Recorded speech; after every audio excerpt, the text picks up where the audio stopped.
Welcome to Handcrafted by J.R. Broussard. I am Greg Broussard, and today we have this fabulous oak slab where we're going to work on today. My brother brought this down from, where'd you come from, Brian? Illinois, Grant Park, Illinois. Came down from Illinois, and he wants to use it as a shelf. So what we're going to do is insert some bow ties in here to stop this crack. Once this crack has been filled in with bow ties, we're going to put epoxy in it.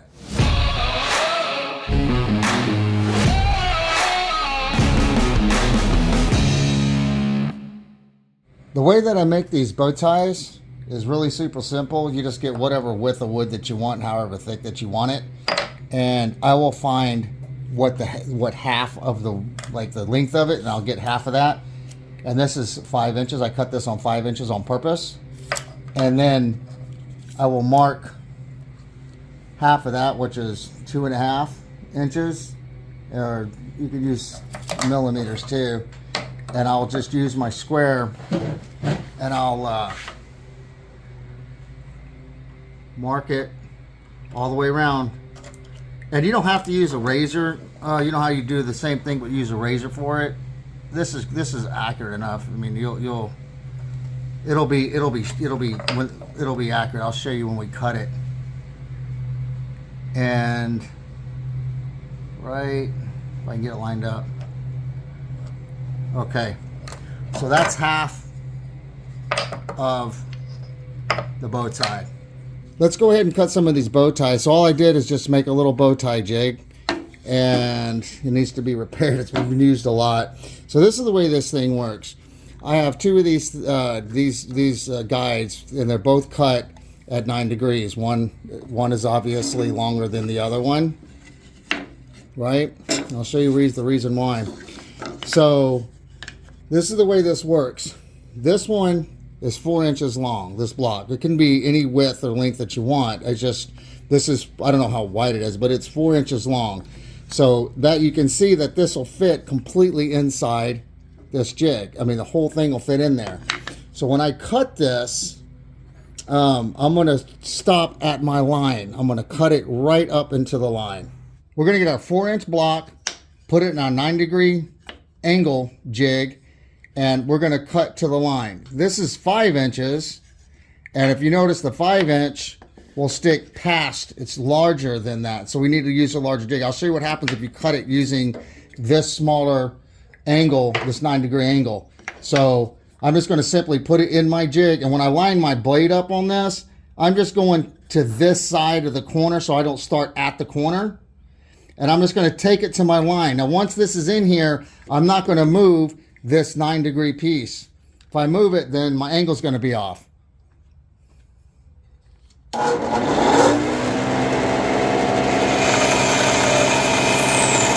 nice and slow. I'll go to the line and I'll stop.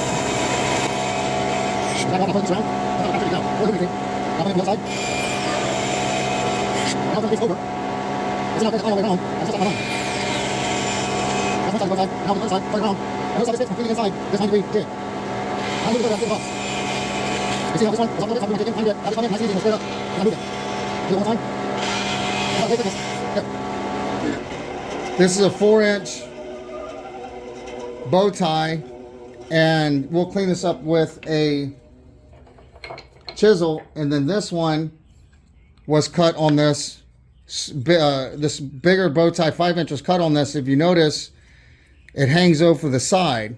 That's going to get it off square, and that's why you have this. So now to cut the larger bow ties, we switch to a larger jig like this one.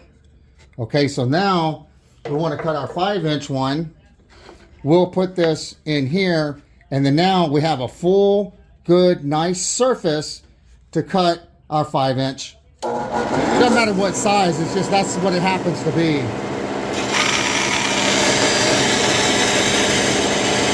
Stop at my line, back it off, flip it over, or turn it around. Start the cut again.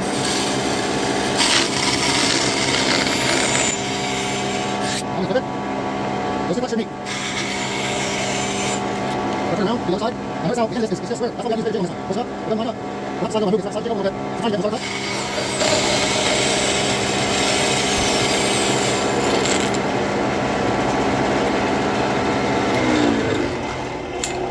Okay, so that's going to be the first bow tie we put into the piece because it's going to be biggest and the widest one. We'll do a zipper effect and go smaller and smaller. So this is the one that we're going to use first.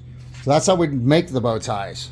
So the way that we've arranged these is from the biggest all the way to the smallest. We're going to put the larger in here and go down to the smaller. We're going to try to get a zipper effect in here. We think that'll look really, really nice. We haven't decided yet if we're going to turn these to the way that the crack is, like you see a lot of the times, or we're going to put them straight. We'll make that decision later. Right now, let's go cut some bow ties. Now I'm going to cut the rest of the bow ties off camera, and we're going to insert them. All right, we've got our first bow tie cut, and I'm checking the lines, the symmetry, the smoothness, and the symmetry.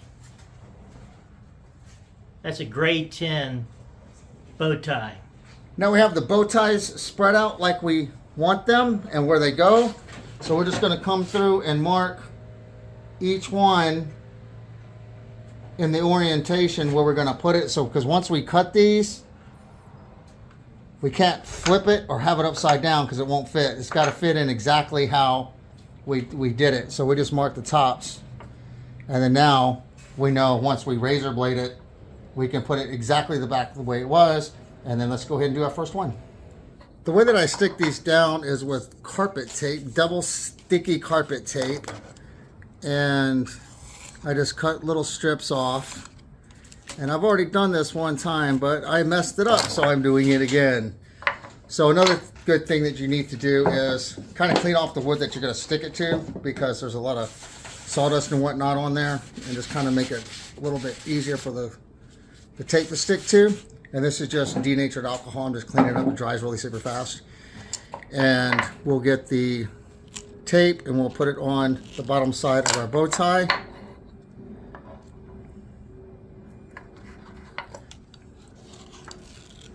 And then we'll peel off this part here and we'll stick it down, being mindful to line up your marks on the bow tie and your workpiece, because when we razor it, we want those marks to line up. Otherwise, if you do it backwards or upside down, it will not fit. So now we'll push it down and we'll get our razor and we'll razor around this whole piece, and then we'll insert it inside. See, it'll move just a tiny, tiny bit. So when you razor, you don't want to put too much force to move it. And you're almost going to act like you're undercutting it just a tiny bit. And you'll go super duper duper light, because it'll catch grain and it'll go all kind of crazy ways, especially when you go with the grain.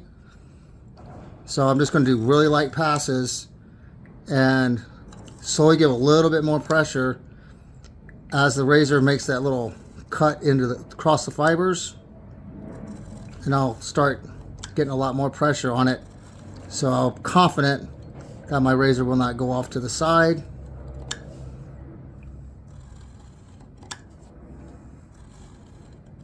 And I'll work my way around the entire piece.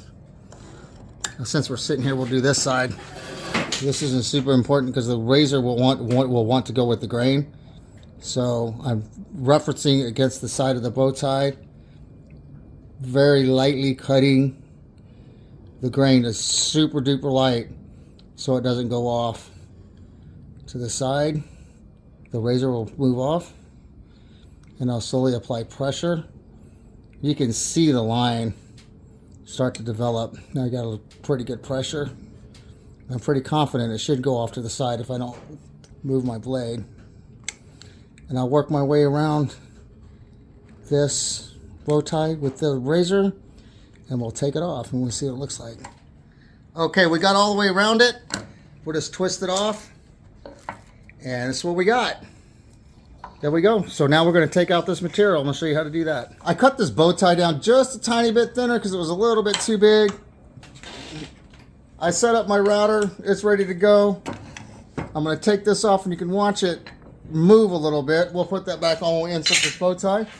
And all we do, put my little glasses on and start going to town.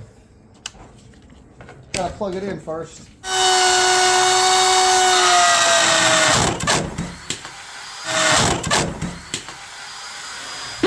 I'm going to go do the rest of these off camera.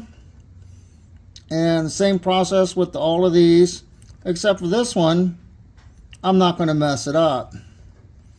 So I'll have to fix something when the router flies out of my hand. And I really think that was because I had it too deep. The router set too deep. I need to do it in 3 stages. So we'll just finish these up. I finished cutting around this one, and sometimes when I can't see a line like right here, I'll just get chalk and I'll rub it into the razor mark, and then until I start seeing the line. So I can see the line right there where the razor went across. So now when I come back with my chisel, I know where to go. So it's a little trick. Since I kind of messed the first one up, we'll do the second one the way we're supposed to, which about go about a third. Just put your router bit down. Don't take so much out.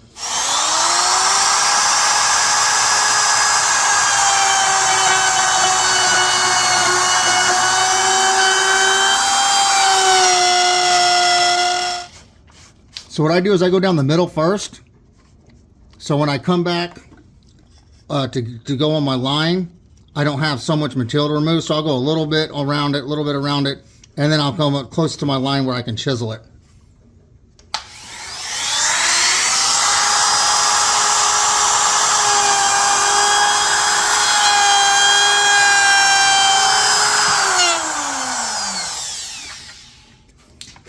That'll be the first pass, and I will do the other side, and then I'll slowly lower the bit to the final depth. And that's all I'm gonna do. I stay away from that line a little bit, because when you do your first pass, and you stay away from the line, right? When you do your second pass, you kind of guide it off the first one that you did, that depth. And if you accidentally hit the walls a little bit, you're not going to go into your line. And then sometimes, I'll forget to turn it off, or I won't forget to turn it off. I'll turn it off and I'll pull it out with it still spinning, and it sometimes hits the wall, and then it keeps it from hitting the line. And just chisel the rest of that out, and that's what we're going to do. We're going to chisel the rest of this out. When I start chiseling my bow ties, for some reason, I don't have really any method or reason for it. I have a method, I guess. I always start from the middle out here. And of course, as a rule, you always take off the bigger material on the outside first. Because if I were to go directly into that razor wall, I would damage the material. I'd bruise the material on the side that we want to keep nice. I could use a bigger chisel. So I'll go into the razor wall now, just for an example.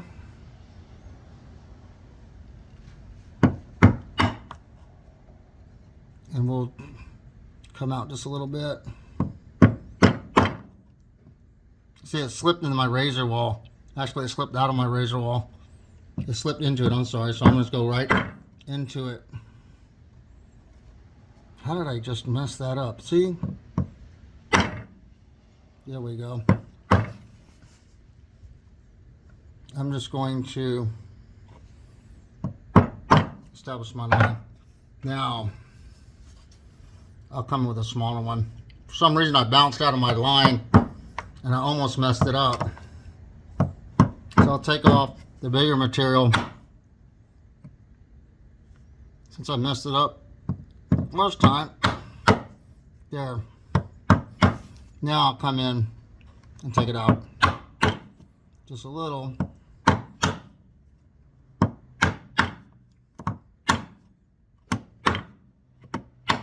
See where my chisel slipped? Okay, I'm gonna work myself all the way around this one. When I get to the corners, I use my small one and remove the big material. I don't go all the way down. I just get it so I don't bruise my corner. I just take it down just to clear it. Now I can go into my razor line right here, and the end of my razor line right here, just in the corner where that chalk is.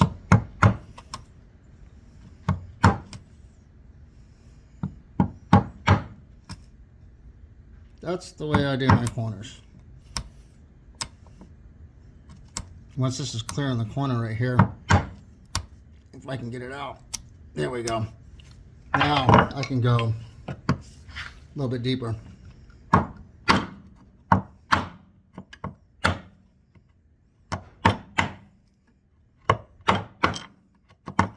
There we go.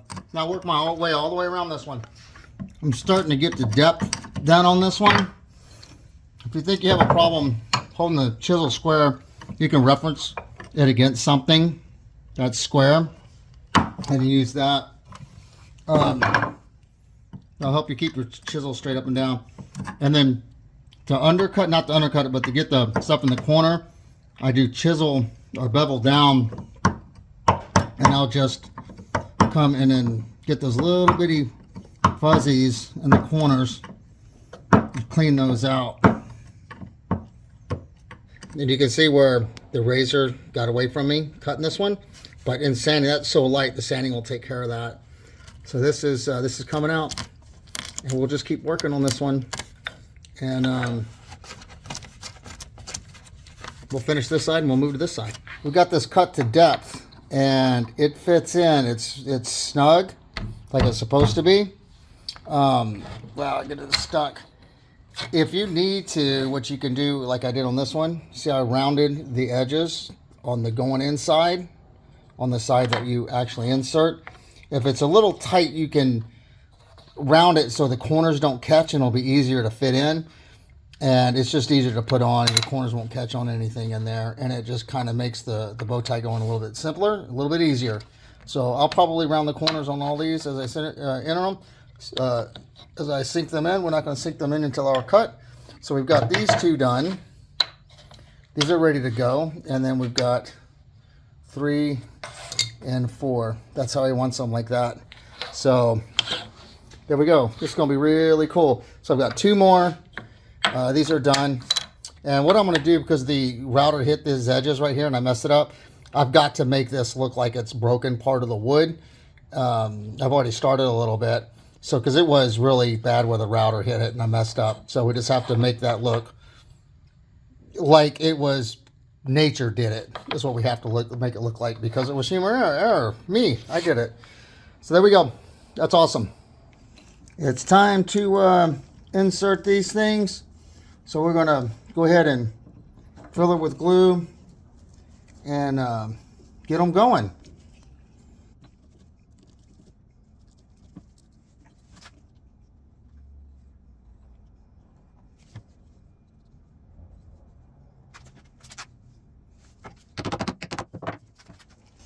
I don't want to push them all the way down right now, just in case something moves slightly, because it's such a long crack.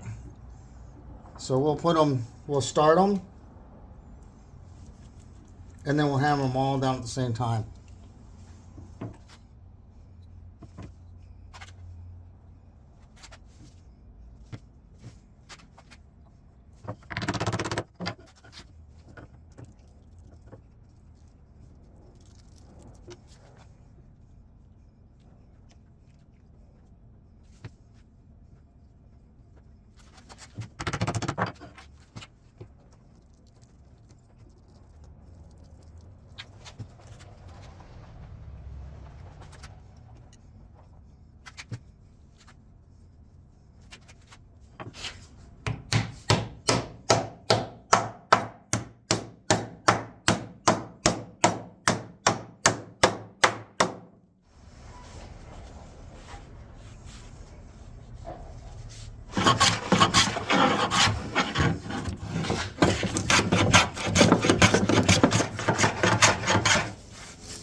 There you go.